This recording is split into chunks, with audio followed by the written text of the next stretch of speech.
태어날 때 기억은 안 나죠. 3살 때 한국 전쟁이 났거든요. 그래서 전쟁 때는 부산으로 피난을 갔어요. 네. 그 피난지에서 내가 좀 자랐어요. 자라서 저 국민학교 들어갈 무렵에 서울로 왔어요. 서울로 와서 도남국민학교를 들어갔거든요. 그때는 도남동에 살았어요. 도남동, 성북동, 동서문동, 하월곡동 이런 데에서 살면서 도남국민학교를 다녔어요. 지금 제일 인상에 남는 것은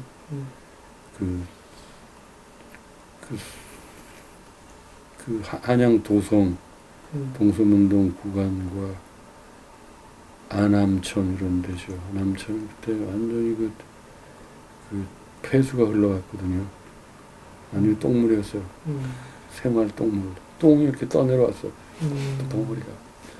왜냐면 그 상류 주변에 완전히 판자촌이었거든요. 판자촌은 화장실이 없어요. 화장실을 또 여러 집에 하나씩 써요. 재래식 화장실, 똥이 막 쌓여있는 거. 홍수 때가 되면 이게 넘쳐. 화장실이 넘쳐가지고 떠내려오는 거야. 똥덩어리가 안암천으로 쫙 떠내려. 그걸 내가 봤지. 보고. 근데 그게 지나가면은 겨울에는 그 목욕탕이 있었어요.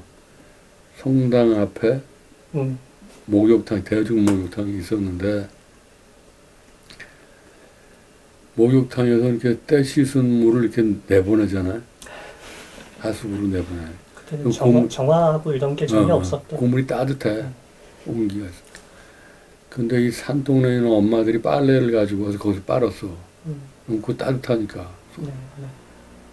거기서 빨래를 하기, 목욕탕 볕에서 빨래를 하고, 그 엄마들은 또 저기 살던, 한양 도성 성 밑에 이렇게 판자촌에 살던 집. 그리고 그 도성 밑에 성을 따라가면서 이렇게 거대한 판자촌이 있었어, 판자촌. 그 이제 전쟁 끝나고 시골에서 상경한 사람들이죠. 근데 거기 이제 가끔씩 때려 부셔, 구청에서. 성북구청이. 거기 가서 인부들 동원해가지고 다 때려 부셨다. 막 여자들 울고 통곡하고 그 완전히 가루가 될 때까지 부셔. 다 쫓아버리고. 그러면 또 며칠 있으면 또 와서 또 줘. 또 때려 부시고. 그 짓을 한 수십 년 했어요. 지금 그래서 나중에 양성화가 됐어. 양성화라는 것은 그냥 그 주거를 인정해 주겠다는 거예요. 양성화라는 것은 그 토지에 대한 소유권을 인정하는 게 아니고 너네들이 집을 부시지는 않겠다 이렇게 여기서 살아라 권리를 인정해 준 것이요. 그 양성화된 마을이 지금 그 마을이에요. 한양 도성 밑에 있는 마을이에요. 그 도시 재생 사업하는 동네이지. 거기 가보면 옛날의 모습이 그대로 있잖아요. 건축은 새로 지었는데 그 마을 전체의 구도는 양성화된 구도예요. 어렸을 때 느끼는 혼란이 굉장히 큰 거였어요. 나는 무화과 건물 때려부시는 그것이 내 생애 젊은 청소년에서 가장 큰 트라우마였어. 지금도 그게 트라우마로 남았어. 그게 완전 지옥이거든. 아니 사람 사는 집을 때려부시는 거야. 사람 사는 집을. 한 동네를. 그걸 왜 부시냐면은 거기가 국유지라는 거야. 국유지. 예? 너희들이 사는 땅이 국유지인데 국유지 무단 점거했다는 거예요. 이게 나라의 땅이라는 거야. 아니 땅을 다 지들 땅이고 백성들은 거기 국내를 붙이지 못하게 하니 말이야. 이게 도대체 무슨 일인가 싶어가지고 국가에 대한 아주 무서운 곤란을 느꼈어요. 그래서 나는 그게 너무 무서워가지고 도남학교 다닐 때도 학교 갈 때도 이렇게 파출소 있잖아. 동사무소 이런 공공기관들 앞으로 안 지나갔어. 무서워서. 옆으로 이렇게 돌아다녔어. 저 새끼들 사람 때려잡는 진짜 무서워가지고 돌아다녔어. 그 공공기관이라는 게 너무 무서워. 그걸 한번 보면 그렇게 돼. 애가 정신적으로 너무 타격을 받기 때문에 그걸 보면 여자들이 막 에어컨 여자면 울잖아. 그러면 뭐 여자들 머리채 잡아가지고 막 끌고 가는 거야. 그런 무서움이 있었는데 소방서를 보니까 또 국가에 대한 그 신뢰감이 있었어요. 그러니까 이렇게 막 그 복잡한 갈등 속에서 도남도 어렸을 때 산 거예요. 그것은 우리 어렸을 때 랜드마크였어요. 랜드마크. 우리 마을에서 제일 높고 어떤 그 신뢰할 수 있는 희망이 있었어. 거기에 소방관이 거기서 꼭대기에 올라가서 이렇게 마을을 내려다보고, 그때는 전화가 없기 때문에 화재 신고를 못해. 그럼 어디서 눈으로 보고 연기가 나면 야 불났다 가봐라 가는 거잖아요. 그 소방관들이 거기 소방망루를 보고 나는 야 우리나라에 국가라는 게 있다는 걸 알았어요. 국가가 있구나. 국가라는 게 있어서 저 꼭대기에서 사람들 관찰하고 있구나 하는 그런 안도감을 느꼈지요.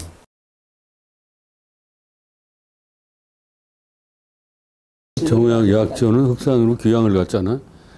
젊어서 귀향을 갔는데 그때 19세기 초에 흑산이라는 거는 그냥 캄캄한 논에거든. 그 먼 섬으로 귀향을 가서 거기서 귀향이 안 풀려서 죽었어. 흑산에서 늙어 죽었다고. 근데 약전은 그 흑산 그 사람이 사회개혁의 이념을 가졌던 사람이잖아. 근데 거기서 서울을 그리워하지 않고 자기의 꿈을 흑산에다 실현하려고 결심을 한 사람이에요. 나의 유토피아를 내 흑산에서 내가 건설하겠다는 생각을 하고, 흑산도 어부의 딸하고 결혼을 했어. 그리고 자식을 낳았어. 흑산도 사람이 된 거야. 그리고 거기다 조그만 서당을 지어서 그 어부의 자식들을 가리키고, 서당을 짓고, 그 마을 그 주민들을 가리키고, 그 위생교육을 하고, 몸을 깨끗이 해라, 잘 씻어라 가리키고, 한문 가리키고, 예의 범절을 가리키고, 거기서 자식을 낳고, 그리고 살다 거기서 죽었어요. 그러니까 그 시대 지식인들이 귀향 가면은 다 언제 귀향 풀려 서울 가서 또 출세해야지 이 생각하고 사는 거라고. 근데 그 사람 거기다 자기 유토피아를 건설한 거, 실제로 그걸 했어. 그걸 했다고 거기서. 그리고 거기서 이제 늙어 죽었죠. 근데 그도 역시 자기 동생 다산에 대한 그리움 같은 건 있었어요.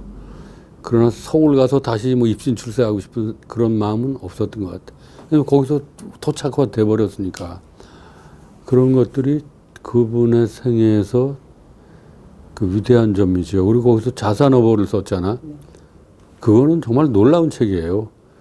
그거는 물고기를 들여다보면서 물고기의 생태를 쓴 거예요. 칼치는 뭐 어떻게 생겼고 몇 월 달에 번식을 하고 다 쓰는 거예요. 고기별로. 그거는 그 조선 성리학을 공부한 사대부가 물고기를 들여다보면서 글을 쓴다는 것은 상상을 못할 일이에요. 그건 천하의 쌍놈들이 하는 짓이거든. 고기 잡는 업으로 상대를 안 하는 그 시대잖아. 근데 그렇게 현실적인 생각을 한 거예요. 이것이 중요하다는 거 안 거야. 물고기는 정말로 인간에게 중요한 거다 한 거야. 이걸 어떻게 기르고 이 생태 습성을 우리가 학자가 이렇게 정리해서 백성한테 가르쳐 줘야겠다는 생각을 하고 그걸 쓴 거죠. 그 귀향을 가서도. 그러니까 그 사람은 정말 여기에서 살아야겠다는 걸 실현한 거예요. 귀향을 가서까지.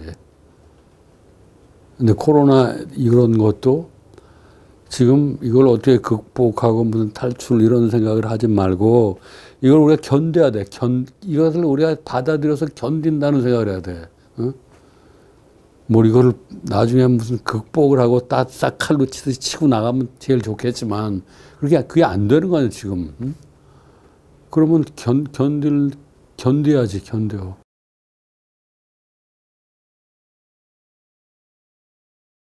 우리나라에 지금 산업 현장에서 매일 날마다 하루도 빠짐없이 7명 죽어요, 평균.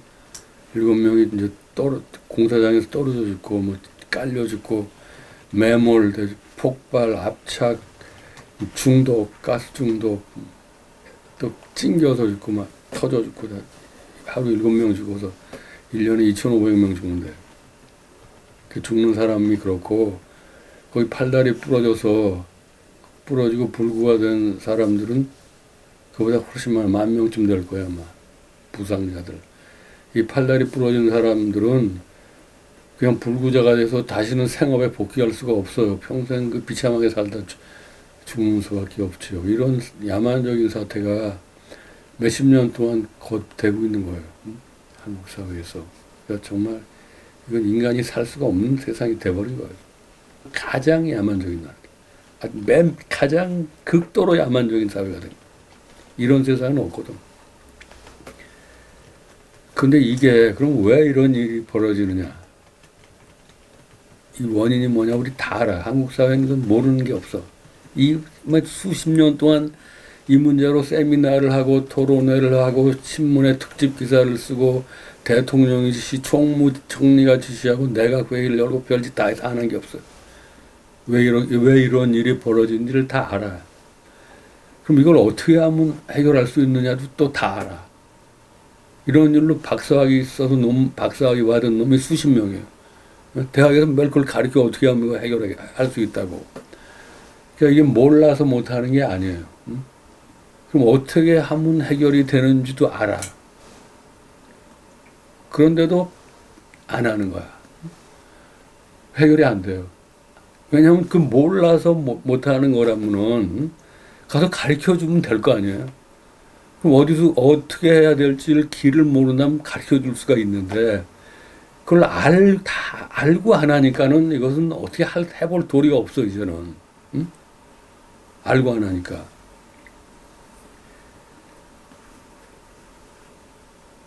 그러면 나는 이런 일을 하다 볼 때 이제는 말로 해서는 안 되는구나. 이 사회는 이제 말로 해서는 안 된다는 그런 절망감이 있어 지금도. 그래서 말을 하면 소용이 없다. 왜냐면 지금까지 우리가 말이 모자라서 이 지경 된 게 아니에요. 그래서 사람들이 그 문제에 대해서 아무런 감수성이나 경각심을 느낄 수가 없이 된 거예요. 인간성이 마비된 거지. 이것은 산업재해 문제가 아니라 한국 사회 인간성의 퇴행에까지 온 거예요. 인간성이 퇴행되면 이게 문제 해결할 수가 점점 더 어려워지거든요. 어떤 사태를 보고 놀라지를 않아. 항상 우리는 이렇게 사는 거다 하고 돼 있으니까.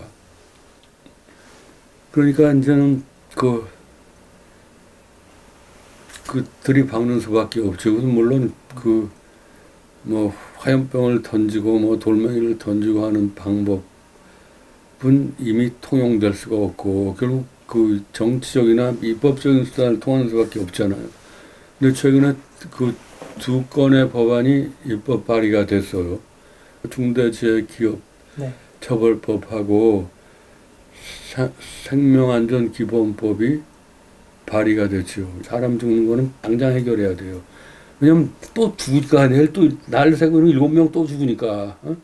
이것은 이거 다음 내년에 합시다 이렇게 할 수 있는 일이 아니잖아. 매일매일 죽어가니까.